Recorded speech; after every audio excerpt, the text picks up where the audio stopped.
I didn't call the number immediately, and honestly, that drove my family insane. By Wednesday evening, Nora had already posted a passive-aggressive Instagram story about people expecting rewards for mediocrity. Victor called my mother twice loudly enough for me to overhear while I helped clear dishes after the small family gathering at Grandpa Harold's house. Did she call it yet? No. Well, what's she waiting for? Like my inheritance existed for their entertainment. Interesting, because not one of them considered something important. Grandpa Harold trusted me enough to leave instructions privately, not publicly. That mattered. I drove back to Holden around sunset with the envelope sitting on the passenger seat beside me. Rain tapped softly against the windshield the entire drive. Ohio looked gray and exhausted in October. Cornfields, gas stations, telephone poles disappearing into fog.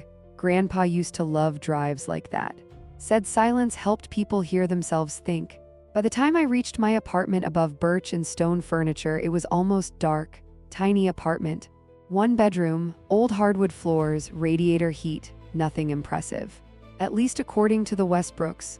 But every object inside that apartment belonged to me because I earned it. That matters more than people realize. I made tea, sat at the kitchen counter, and stared at the phone number for nearly 40 minutes. Finally, I dialed it. 1 ring, 2, then a woman answered calmly. Westbrook Holdings. I frowned immediately. Not Westbrook Properties, Westbrook Holdings, different name.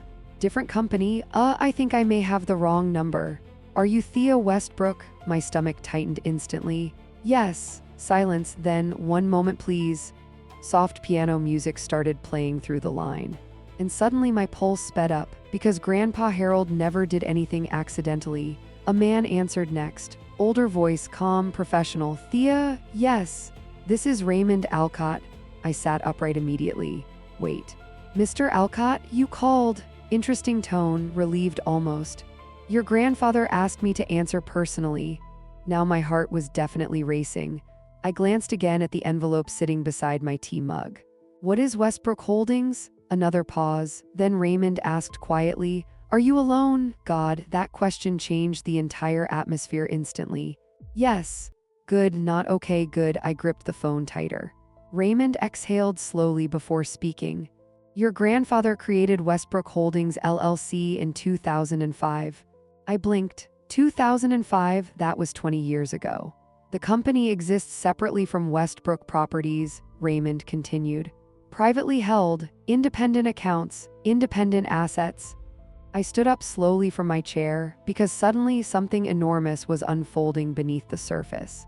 Nobody in the family knows it exists, Raymond said carefully. Of course they didn't. Because if Victor knew another company existed tied to Harold Westbrook, he would have obsessed over it for years. What does this have to do with me? Silence. Then Raymond answered softly, Everything. Jesus Christ. I walked toward the apartment window, staring down at rainy Holden streets while my brain tried catching up. Raymond continued. In 2005, after Harold's first heart surgery, he became concerned about succession issues inside the family. Succession issues. Corporate language for my children cannot be trusted. He believed Victor lacked discipline, Raymond explained. Diane prioritized appearances over stability. Nora cared more about valuation than responsibility. Accurate, painfully accurate. And me? Raymond actually laughed softly.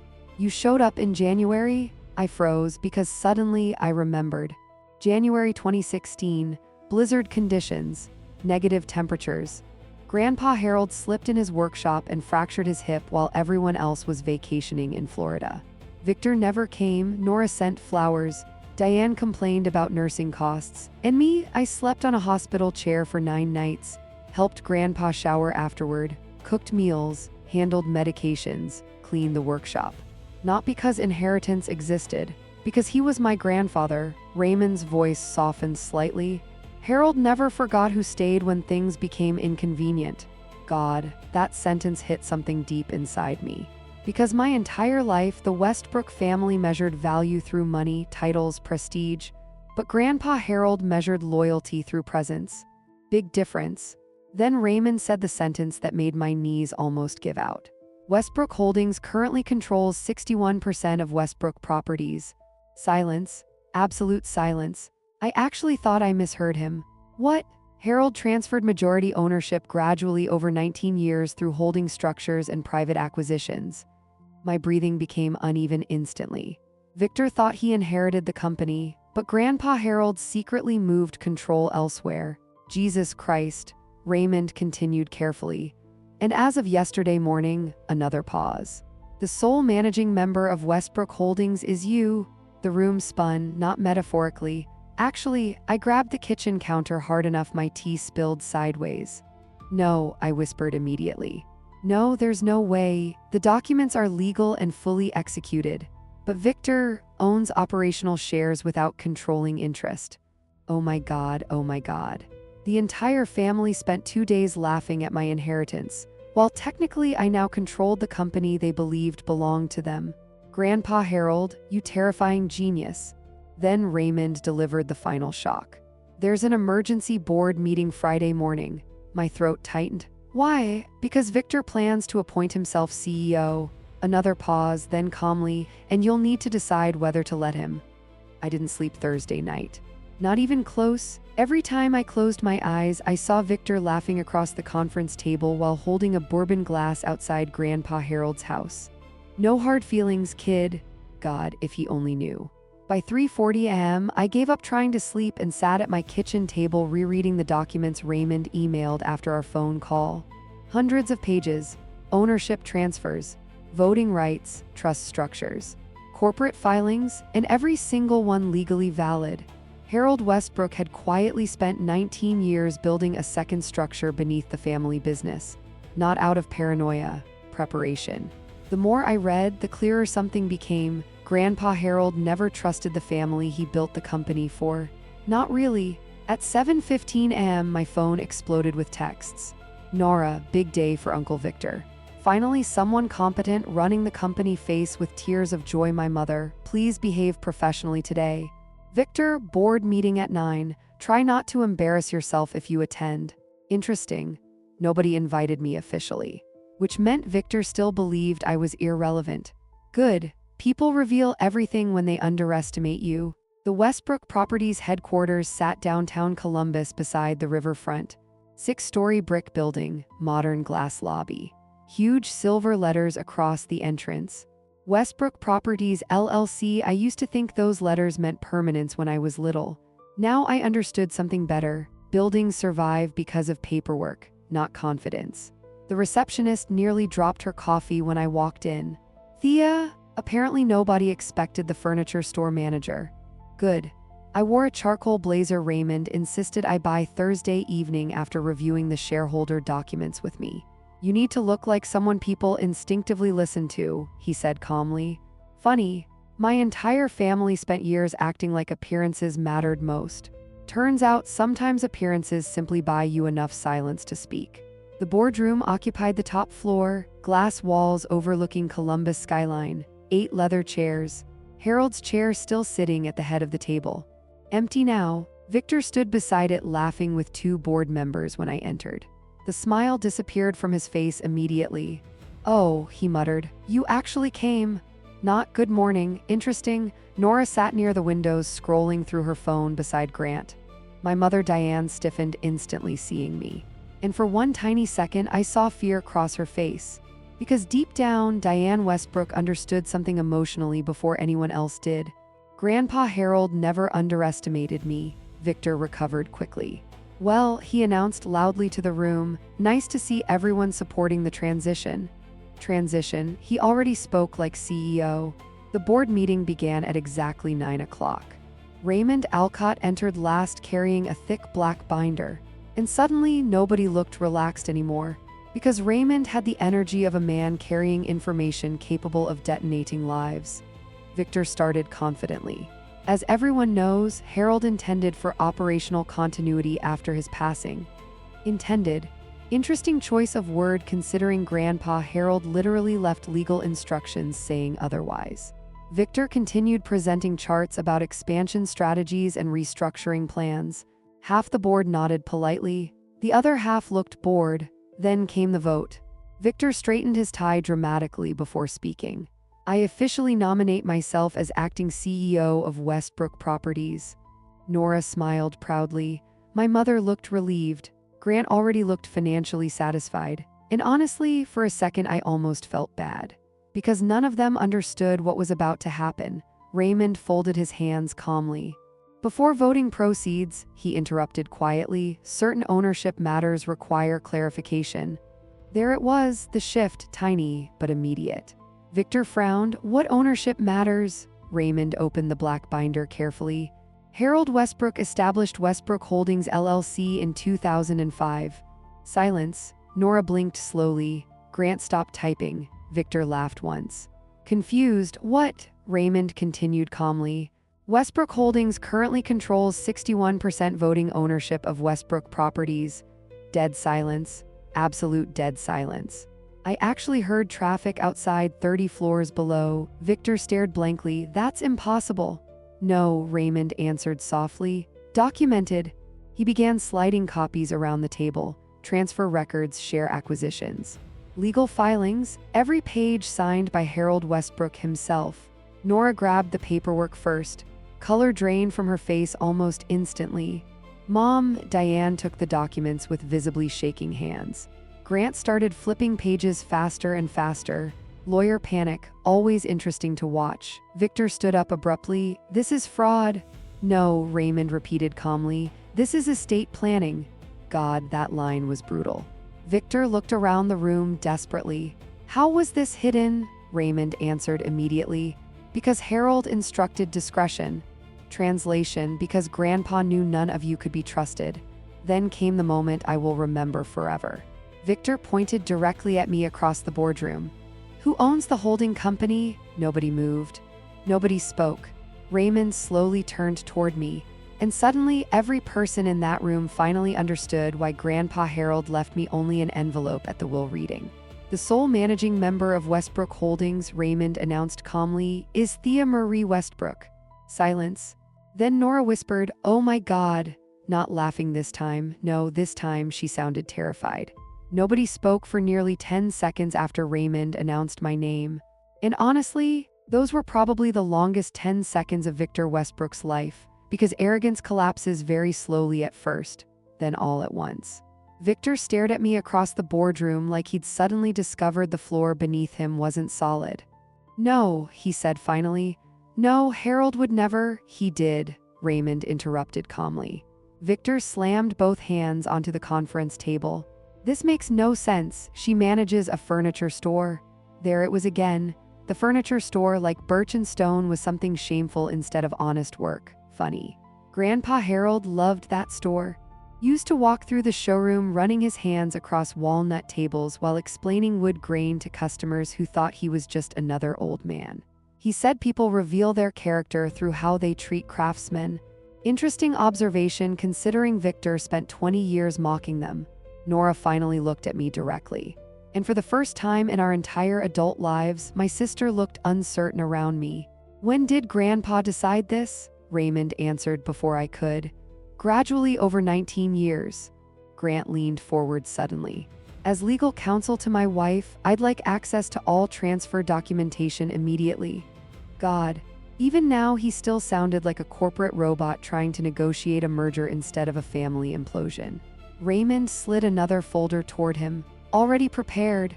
Victor paced toward the windows, running both hands through his hair aggressively. No, absolutely not. Harold knew I ran operations. Interesting wording, ran operations. Not built the company, because deep down, even Victor understood he inherited power instead of earning it. Then Raymond said something devastatingly simple.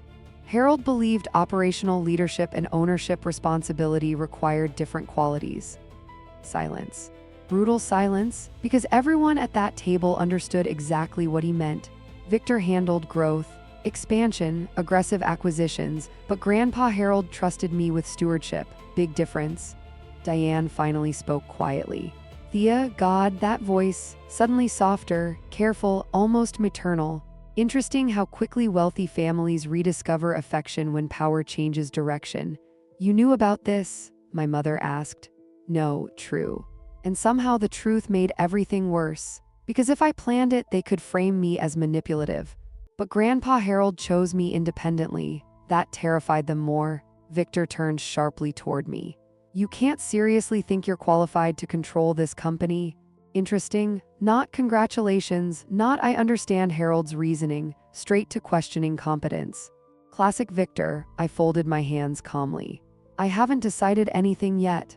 Another mistake, I should have watched his face before saying that, because suddenly Victor panicked. Real panic, not anger, fear. Decided, he repeated sharply.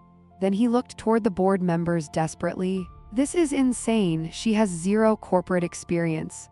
One older board member quietly cleared his throat. Actually, everyone turned. The man adjusted his glasses slowly. Thea managed Harold's recovery properties in 2021, didn't she? Silence. Victor froze, I blinked. Wait. Oh, right. Grandpa Harold asked me to oversee 6 abandoned rental units during COVID staffing shortages.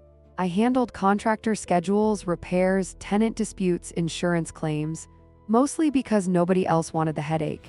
Interesting how invisible work becomes until suddenly it matters. The board member continued.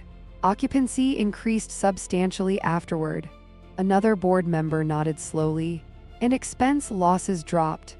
Victor looked genuinely stunned, because he probably never even noticed Grandpa quietly involving me in operations.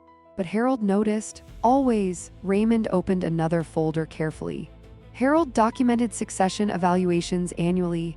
Oh my God, he evaluated us? Victor snatched the nearest report aggressively. Nora grabbed another. My mother leaned forward reading silently. Then the room changed again, because Grandpa Harold wrote brutally honest assessments. Victor Westbrook, strong expansion instincts, weak emotional discipline.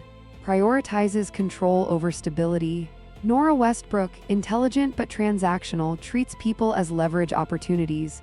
Diane Westbrook, protective of image above substance. Jesus Christ. Grandpa went straight for the throat. Then Nora whispered quietly, "What did he write about Thea?" Nobody moved. Raymond looked directly at me first, almost apologetic. Then he answered. Consistently present, calm under pressure, loyal without audience. Understands maintenance before growth. God, that sentence nearly broke me emotionally, because my entire life I'd been treated like the least impressive person in the family. Meanwhile, Grandpa Harold had been quietly watching everything. Noticing everything, even when nobody else did. Victor threw the evaluation papers onto the table furiously. This is emotional nonsense. Companies aren't run on loyalty. No, I answered softly for the first time all morning. The room turned toward me immediately. They collapse without it. Silence. And suddenly, for the first time in my life, the Westbrook family stopped looking at me like background furniture. The board meeting ended without a CEO vote, mostly because nobody trusted the ground beneath them anymore. Victor stormed out first. No goodbye, no professionalism, just rage barely contained inside an expensive gray suit. Nora and Grant followed almost immediately, carrying folders like lawyers fleeing a crime scene. My mother lingered near the elevators, pretending to organize paperwork while clearly waiting to speak with me privately. Interesting. Diane Westbrook usually avoided being alone with me unless witnesses existed. Now suddenly she wanted conversation. Power changes family behavior fast. Thea, I turned slowly. My mother looked exhausted for the first time in years. Not physically, emotionally, like certainty had finally abandoned her. You should think carefully before making decisions emotionally, she said quietly. God, that almost made me laugh, emotionally. After spending 20 years watching the family treat me like unpaid furniture, interesting timing for caution. I'm thinking very carefully, I answered calmly. Diane hesitated, then softly. Victor dedicated his life to the company. No, Victor dedicated his life to inheriting the company, big difference. I studied my mother silently for several seconds. You know what's interesting? Her expression tightened immediately. Grandpa Harold never once asked who deserved the company most. Diane frowned. He asked who showed up when things became difficult. Silence. That landed, because deep down my mother knew exactly who disappeared whenever inconvenience arrived. Then she asked the question that finally exposed the real fear underneath everything. If Victor loses control, what happens to the family? There it was. Not what's right for the company, not what did Harold want, the family. Meaning. Our money, our status, our comfort. Funny how wealthy people confuse financial dependency with family unity. I haven't removed anyone, I said quietly. Yet, one word, tiny, but revealing. Diane still believed power naturally led to punishment because that's how the Westbrooks always operated. Control through fear, money through leverage, love through usefulness. Grandpa Harold built something successful inside a family emotionally unequipped to handle success responsibly. That realization hit me harder than the inheritance itself. Raymond and I stayed behind after everyone left. The boardroom finally quiet, Columbus skyline glowing orange through glass walls. Harold's chair sitting empty at the head of the table. Raymond loosened his ties slightly. You handled that well. Did I? Because honestly, my hands still shook beneath the table the entire meeting. I think I'm in shock. Reasonable response after discovering you secretly control a multi-million-dollar company your family spent decades mocking you around. Raymond nodded knowingly. Harold expected that. Of course he did. Grandpa planned everything. Then Raymond slid another folder toward me, smaller this time, personal. What's this? Instructions? Interesting word again. Inside sat handwritten notes from Grandpa Harold, not legal documents, advice. The first page read, if you're reading this, Victor is already angry. God, I laughed out loud for the first time in days. Raymond smiled slightly. He wrote those over several years. I kept reading. Thea, people who confuse confidence with competence usually become dangerous once challenged. Do not argue emotionally with Victor. He mistakes volume for authority. Another page, Nora will try diplomacy first. Then manipulation, then self-preservation, Jesus Christ. Accurate. Another, your mother loves comfort more than honesty. Do not hate her for it. Weakness and cruelty often grow together quietly. That one hurt, because it was true. Then I reached the final page. The handwriting shakier there, probably after the stroke. You were never overlooked by me, only by people measuring the wrong things. I had to stop reading. Actually stop. Because suddenly I couldn't breathe normally. All those years feeling invisible inside the Westbrook family, and Grandpa Harold saw everything. Raymond looked away politely while I wiped my eyes. Good man. He understood dignity sometimes means pretending not to notice grief. Then he said something unexpected. Harold almost changed his mind once. I looked up immediately. What? After the stroke? My stomach tightened. Why? Raymond folded his hands carefully. He worried the responsibility would isolate you from the family permanently. Funny, the family isolated me long before the inheritance existed. What changed his mind? Raymond smiled softly. Apparently during Harold's rehabilitation, one of the nurses asked why I visited every single evening after work. I answered, because he'd do the same for me. Simple, normal. But according to Raymond, Grandpa cried after hearing it. God, I stared out the boardroom windows while Columbus traffic crawled below like rivers of red lights, then quietly asked, what exactly do I control now? Raymond didn't hesitate. Everything. Silence, heavy silence. Because that word changes people. Everything, the buildings, the properties, the board votes, the executive decisions, the future. And suddenly, I understood why Victor looked terrified. Not because I wanted revenge. Because for the first time in his life, someone he underestimated held power over him. By Monday morning, the rumors had already spread through Columbus business circles. Not publicly, quietly. The dangerous kind of gossip wealthy people pass between golf courses, private dinners, and confidential phone calls. Victor Westbrook lost control of the company. Harold left everything to the quiet granddaughter. The furniture store girl owns the board now. Funny how fast people suddenly remembered my name once money attached itself to it. I arrived at Westbrook Properties headquarters just before 8, carrying coffee and Grandpa Harold's handwritten notes inside my bag. Employees stared openly now, not disrespectfully, curiously. Because corporate buildings operate like high schools with better suits, everybody senses power shifts before official announcements happen. The receptionist stood immediately when I entered. Good morning, Miss Westbrook. Miss Westbrook. Interesting upgrade from Thea, I smiled politely. Morning, Jenna. Important rule Grandpa Harold taught me, learn employees' names before learning their job titles. People remember that. The emergency executive session started at 8:30 sharp. Victor arrived late intentionally. Classic dominance tactic. He walked into the boardroom carrying arrogance like armor, But something underneath had changed. Tension. Because for the first time in his life, Victor Westbrook couldn't predict the outcome. Nora sat quieter today too. No smirking, no passive comments. Grant whispered constantly beside her, reviewing financial reports like they contained survival instructions. And my mother, Diane, looked exhausted, like she hadn't slept properly since Friday. Good, maybe discomfort finally reached people who spent years outsourcing it onto others. Raymond opened the meeting calmly. As acting managing member of Westbrook Holdings, Thea Westbrook now possesses majority voting authority over executive appointments. Victor interrupted immediately. This entire process is reckless. No greeting again. Interesting. Raymond ignored him. The first agenda item concerns interim leadership. The board members shifted uncomfortably because everyone expected drama. Honestly, so did I. Victor leaned forward confidently. Despite recent confusion, I remain the logical CEO candidate. Logical, not trusted, not respected. Logical, like inheritance entitlement naturally qualified him for leadership. Then he looked directly at me. You don't have the experience to run this company yourself. True, I didn't, and pretending otherwise would make me exactly like Victor. So instead of arguing, I said, I agree. The room froze. Victor blinked. Wait.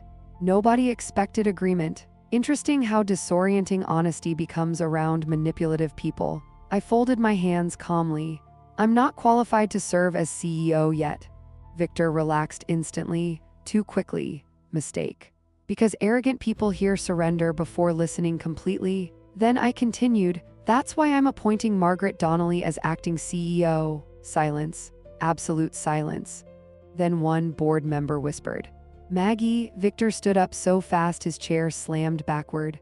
No, oh yes, Margaret Donnelly, Senior Operations Director, 26 years at Westbrook Properties. The woman who quietly solved problems while Victor took credit publicly. Grandpa Harold trusted her completely. Victor hated her for exactly that reason. She's not executive material, Victor snapped immediately. Interesting, because every board member suddenly looked uncomfortable hearing that. Margaret basically kept the company functioning during Harold's stroke recovery. Everyone knew it. Raymond slid another document forward. Harold Westbrook included a sealed leadership recommendation attached to succession planning. Victor's face lost color instantly. Of course, Grandpa planned for this too. Raymond opened the letter calmly. Then read aloud. If Thea determines Victor cannot lead responsibly, Margaret Donnelly should assume temporary executive authority until proper restructuring occurs. God, the old man really thought of everything. Victor looked genuinely furious now. This is manipulation. No, I answered softly. Preparation? That word hit him hard, because Victor finally understood something horrifying. Grandpa Harold expected him to fail. Then Margaret herself entered the room. Small woman, mid-50s, navy suit, calm eyes, not flashy, not intimidating, but the entire room subtly straightened when she walked in. That's real authority. Not Victor's loud version. Margaret looked at me carefully first, then quietly said, You look exactly like Harold when you're deciding something difficult. God, why did that almost make me cry? Victor started pacing again. This company will lose investor confidence immediately. Margaret finally spoke directly to him. No, Victor. Calm, steady, brutal. It'll lose investor confidence if leadership continues prioritizing ego over operations. Dead silence. Grant looked away immediately. Even Nora stopped defending him now, because the truth becomes impossible to ignore once multiple people say it out loud. Then came the final blow. Raymond projected internal financial reports onto the boardroom screen. Expense discrepancies, risky acquisitions, unapproved leverage deals, all tied to Victor. Nothing criminal, worse, reckless. Grandpa Harold apparently documented concerns for years quietly through internal audits. Victor stared at the screen horrified. How long have you been tracking this? Margaret answered calmly. Longer than you think. God.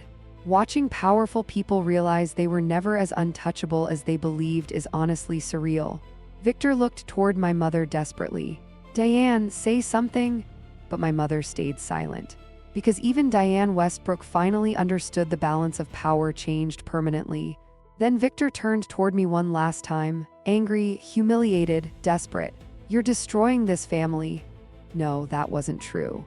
The family started destroying itself years ago. I just stopped protecting the damage. So I looked directly at Victor Westbrook and quietly answered, "No." Then, after a pause, "I'm maintaining what Grandpa built before you ruin it." Victor resigned 3 days later, not gracefully. Naturally. He sent a 7-page email accusing the board of betrayal, Raymond of manipulation, and me of weaponizing emotional favoritism. Interesting phrase. Because people benefiting from favoritism rarely recognize it until they stop receiving it. The resignation spread across Columbus business circles within hours. And suddenly, everyone who spent years praising Victor's visionary leadership started pretending they always had concerns. Funny how loyalty disappears once power does. Margaret Donnelly officially became acting CEO the following Monday, and for the first time in years, Westbrook Properties felt calm, not flashy, not aggressive, stable. Grandpa Harold would have liked that. I started splitting time between Holden and Columbus afterward, 3 days at Birch and Stone, 2 days at corporate headquarters. At first, employees treated me cautiously, like they expected some dramatic rich family revenge story to unfold. But eventually something strange happened. People relaxed around me, because unlike Victor, I actually listened when they spoke. Maintenance supervisors, receptionists, property managers, custodial staff. Grandpa Harold always said companies reveal their health through employees nobody important notices. Turns out he was right about almost everything. Then came Thanksgiving. God. That dinner felt like walking into a museum exhibit about unresolved tension. My mother insisted on hosting despite everyone clearly preferring avoidance. Diane Westbrook believed normal-looking holidays could magically erase emotional fractures. The dining room looked exactly the same as childhood. Silverware arranged perfectly, candles lit too early, turkey overcooked slightly, even the same family portraits still hung across the walls. Except now, Grandpa Harold's chair sat empty at the head of the table. And somehow that absence controlled the entire room. Nora arrived first with Grant, polite, controlled, unusually quiet. Victor came 20 minutes late wearing bitterness like cologne. Carol barely spoke beside him. Tyler played games on his phone, pretending not to notice adults emotionally imploding around him. Classic family holiday energy. Dinner started stiffly, weather conversations, traffic complaints, safe topics. Nobody mentioned the company, which obviously meant everyone thought about nothing else. Then halfway through dinner, Diane finally broke. "Thea, here we go." My mother set down her wineglass carefully. "I think the family should discuss moving forward." Interesting wording, not apologizing, not healing, moving forward, like emotional catastrophe was a scheduling issue. Victor laughed coldly from across the table. "There's nothing to discuss. She won." God, that word irritated me instantly because this was never competition for me. I looked directly at him. "Grandpa died, Victor." Silence. Brutal silence. "Nothing about this feels like winning." For one tiny second, he actually looked ashamed. Then it disappeared. Nora finally spoke quietly. "You really think Grandpa trusted you more than everyone else?" Not angry. Genuinely confused. Interesting, because that question revealed the core difference between us. Nora still believed worth came from credentials, performance, status. I set down my fork slowly. "I think Grandpa trusted whoever showed up consistently." Nobody answered, because everyone at that table knew exactly what I meant. Hospital visits, workshop repairs, medication pickups, lonely Sundays. All the invisible moments families ignore until inheritance suddenly makes them important. Then Tyler surprised everyone. My 12-year-old cousin looked up from his phone and asked, "Dad, did Aunt Thea really sleep in the hospital with Grandpa?" Victor stiffened immediately. Carol looked nervous. And suddenly, the entire room became very interested in mashed potatoes. I answered gently before Victor could. "Yes." Tyler frowned slightly. Why, God, children ask devastating questions so casually? Because he was family. Simple, obvious. And somehow that sentence hit harder than every boardroom confrontation combined. Victor stood abruptly from the table, chair scraping hardwood loudly. "I need air." Then he walked outside into freezing November darkness without another word. Nobody stopped him. Interesting. because for the first time in his life, the family stopped emotionally managing Victor's reactions. A few minutes later, Diane quietly handed me something across the table. Small wooden box, walnut, hand-carved edges. My throat tightened instantly recognizing it. Grandpa Harold's workshop box. What's this? My mother stared at the candles while answering. He left it in the garage, said it belonged to you. Inside sat Grandpa's old sanding block, measuring pencil, and one folded handwritten note. Thea, most people think businesses survive through ambition. They survive through maintenance. So do families. If someone doesn't care for things quietly and consistently, everything eventually collapses. Love, Grandpa God. I had to look away immediately before crying at the table. And suddenly, I finally understood why Harold Westbrook trusted me with the company. Not because I was smartest, not because I was ambitious, because I understood care. And people who understand care rarely destroy what they're trusted with. Winter arrived early that year. By December, snow covered downtown Columbus in soft gray layers while Westbrook Properties quietly stabilized under Margaret Donnelly's leadership. Occupancy rates improved, staff turnover dropped. Several risky acquisitions Victor pushed were canceled before causing damage. And strangely, the company started feeling less like a machine and more like something human again. Margaret called me every Friday evening with updates. Never dramatic, just practical. Roof repairs finished in Dayton. Tenant disputes resolved. Northside property finally profitable. Grandpa Harold would have loved those conversations. Because unlike Victor, Margaret understood something important. Healthy companies aren't built through flashy expansion. They survive through maintenance. Same as relationships, same as trust, same as people. One snowy afternoon in January, I stayed late at Birch and Stone reorganizing inventory after closing. The store smelled like cedar and furniture polish, peaceful. I honestly preferred that quiet over boardrooms. Then the front bell chimed softly. I looked up and nearly dropped the pricing clipboard. Victor Westbrook stood near the entrance. Alone, no expensive blazer this time, no performance confidence. Just a tired 53-year-old man wearing an old winter coat. Interesting, because stripped of status, Victor suddenly looked human. "We're closed," I said automatically. "I know." Silence. Snow drifted outside the showroom windows while old jazz music played softly overhead. Victor shoved both hands into his pockets awkwardly. I didn't come to argue. Honestly, that surprised me enough to stay quiet. He walked slowly through the showroom, staring at dining tables and cabinets, then stopped beside a walnut rocking chair. "Dad made this one, didn't he?" Grandpa Harold, not Harold. Dad, interesting shift. "Yes." Victor ran his fingers carefully along the wood edge. And suddenly, for the first time in my life, my uncle looked sad instead of angry. "I used to help him sand chairs when I was little," he admitted quietly. That caught me off guard because Grandpa rarely talked about Victor helping in the workshop. He stopped asking me after the company got bigger, Victor continued. Said I rushed everything. Another silence, then softly. "I think he was right. God, I genuinely didn't expect that level of honesty from him." Victor exhaled slowly. "You know what the worst part is?" I didn't answer. "He trusted you because you loved him without needing something back." That sentence hung heavily between us, because finally Victor understood, not fully maybe, but enough. He looked around the furniture store again. "I used to make fun of this place." "Yes." A tiny smile appeared briefly. "I know." And somehow that almost made us both laugh. Victor rubbed his face tiredly. "For what it's worth, you're doing a better job than I would have." There it was. Not a full apology. Victor probably wasn't emotionally built for that. But it was the closest thing to honesty he'd ever offered me. And honestly, that mattered more than dramatic redemption speeches. Before leaving, he paused near the door. Then quietly asked, "Did Dad really leave notes about all of us?" God, I should have lied. Instead, I answered truthfully. "Yes." Victor nodded once slowly, then after a long silence. "What did he write about me?" I thought carefully before answering, because cruel truth helps nobody.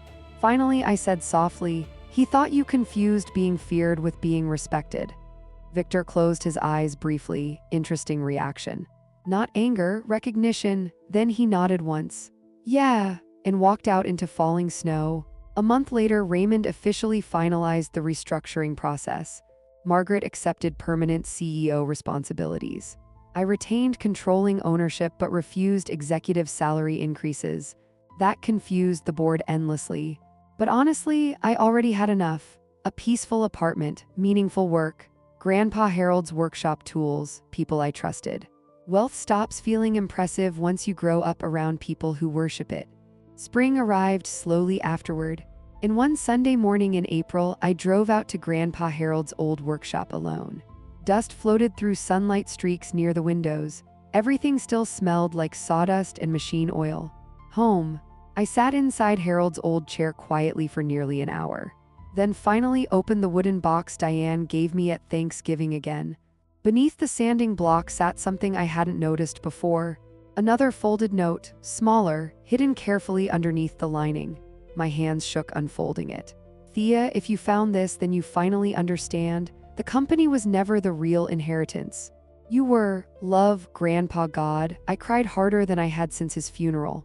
Not because of the money, not because of the company. Because for the first time in my life, someone in the Westbrook family chose me without conditions attached. And honestly, that was worth more than every building Harold Westbrook ever owned. Before you go, subscribe and comment. What's the biggest mistake people make when judging someone's success? And remember, the quietest person in the room is sometimes the one holding everything tog.